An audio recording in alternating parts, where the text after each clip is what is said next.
Hello बच्चों, let's read this question. So this question says two particles starts together from point O and slides down along straight smooth incline at 30 degree and 60 degree to the vertical plane on the same side of vertical through O.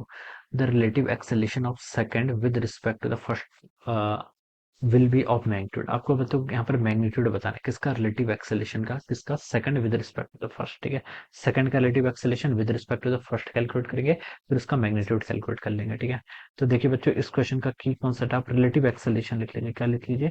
Relative acceleration लिख लीजिए। ठीक है, relative acceleration का भी सिर्फ आपको magnitude बताना है। Alright, so this would be the key concept of this question, relative acceleration.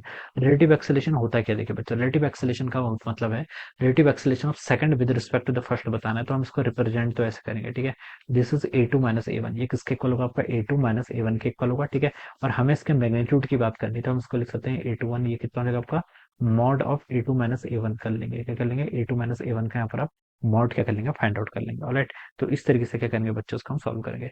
अब क्वेश्चन बोला है कि two particles start together from point O, ये कोई पॉइंट ओ है। ठीक है, and slide down along straight smooth wire at an angle of 30 degree and 60 degree. ठीक है, ये मान लीजिए आपका 30 डिग्री का एंगल बना रहा है, it is making an angle of 30 degree. ठीक है, और ये आपका कोई दूसरा है जो आपका 60 डिग्री। ठीक है, ये एंगल कितना बनना है आपका? 60 डिग्री के इक्वल बनना है। ठीक है, यहाँ पर आपका कोई मान लीजिए पार्टिकल वन है, this is my particle one, this is my particle two. ठीक है, इस पर देखिए कौन कौन से फोर्स लेंगे। ये फोर्स आपका, ये आपका एम जी होगा। ठीक है, ये आपका एम जी होगा। ठीक है, तो मैं इसको देखिए यहाँ पर ऐसे ड्रॉ करना चाहूँ, तो देखिए बच्चों, यहाँ पर इस पर जो फोर्स लेंगे वो बता सकता हूँ। ठीक है, ये एम जी होगा, ये कितना होगा आपका? ये एंगल आपका 30 डिग्री के इक्वल होगा। फर्स्ट मैं बता रहा हूँ, तो 30 डिग्री के इक्वल होगा। ठीक है, ये एंगल और ये एंगल इक्वल ही तो होंगे ना, क्योंकि देखिए वर्टिकल से तो ये आपका सेम है। ठीक है, तो ये एंगल आपका 30 डिग्री का इक्वल होगा। ठीक है, तो एक्सेलेरेशन का एक कंपोनेंट जो इस डायरेक्शन आएगा वो कितना आएगा आपका? जी का कॉस 30। कितना आएगा आपका?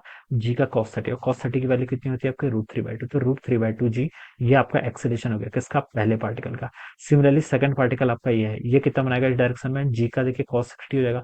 कॉस 60 कितना होता है? 1/2, तो जी/2 हो जाएगा इस डायरेक्शन में। ठीक है, तो ये आपने यहाँ पर इन दोनों का एक्सेलेरेशन निकाल दिया। ठीक है, पार्टिकल वन का एक्सेलेरेशन देखिए कितना आपका? रूट 3/2 जे के इक्वल। ठीक है, और ए वन का कितना आपका? जी/2 के इक्वल। ठीक है, और बच्चों हमें रिलेटिव बताना है। हमें क्या बताना है? रिलेटिव बताना है। हमें यहाँ पर से रिलेटिव फाइंड आउट करना है। ऑलराइट, तो देखिए बच्चों, हम रिलेटिव यहाँ पर हम मॉड वाले डेफिनेशन का क्या कर लेते हैं? यूज कर लेते हैं। क्या कर लेते हैं? मॉड वाले डेफिनेशन का यूज कर लेंगे। ठीक है, मैग्नीट्यूड अगर आपको फाइंड आउट करना है, दो वेक्टर्स है ए टू माइनस ए वन। ठीक है, इसका मैग्नीट्यूड किसके इक्वल होगा? देखिए, पहले वेक्टर का मैग्नीट्यूड का स्क्वायर प्लस आपका देखिए दूसरे वेक्टर के मैग्नीट्यूड का स्क्वायर। ठीक है, फिर क्या होता है आपका? -2 टाइम्स देखिए आपका ए वन ए टू, और cos of angle between this two, इन दोनों के बीच का जो आपका एंगल होगा। ठीक है, तो कॉस ऑफ थीटा, यहाँ पर से मैंने इसको ऐसे रिप्रेजेंट कर लिया। ठीक है, अब देखिए, अब यहाँ पर से सॉल्व कर लीजिए। ए वन कितना बच्चों? देखिए ए वन है रूट 3/2 जी, इसका स्क्वायर करूंगा तो हो जाएगा आपका 3/4 जी का स्क्वायर प्लस ए टू का स्क्वायर। ए टू कितना? जी/2 का स्क्वायर करूंगा तो जी²/4 माइनस देखिए 2 times a one A two. ठीक है, ए वन कितना आपका? Root 3/2 times g. A two कितना है बच्चों आपका? सॉरी, आपका ए टू होगा। ठीक है, ए टू आपका जी/2 जाएगा। ठीक है, और into cos of theta, theta is the angle between this two. ठीक है, तो ये 60 है, ये 30 बना रहा है, तो इन दोनों के बीच का एंगल कितना होगा? 30 डिग्री। और कॉस 30 की वैल्यू कितनी होती है बच्चों आपके? रूट 3/2 के इक्वल होती है, ये आ जाएगा। ऑलराइट, अब देखिए इस टर्म को आप यहाँ पर से कैलकुलेट कर लीजिए।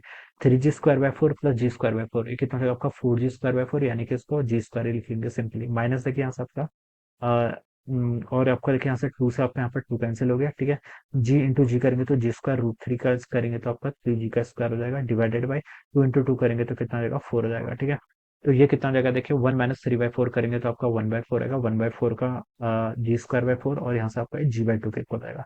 So this will be the magnitude of the relative acceleration, कितना? जी/2। ठीक है, तो ये देखिए आपको ए ऑप्शन पे गिवन किया हुआ है, so we can say that option A क्या होगा इस क्वेश्चन के करस्पॉन्डिंग आपका करेक्ट आंसर हो जाएगा। ऑलराइट, तो बच्चों इस तरीके से हम क्या करेंगे, इस क्वेश्चन को यहाँ पर आपका हम सॉल्व करेंगे। ओके, इस तरीके से हम क्या करेंगे, यहाँ पर सॉल्व करेंगे। Alright, so I hope you all understood this concept. All the best and thank you so much.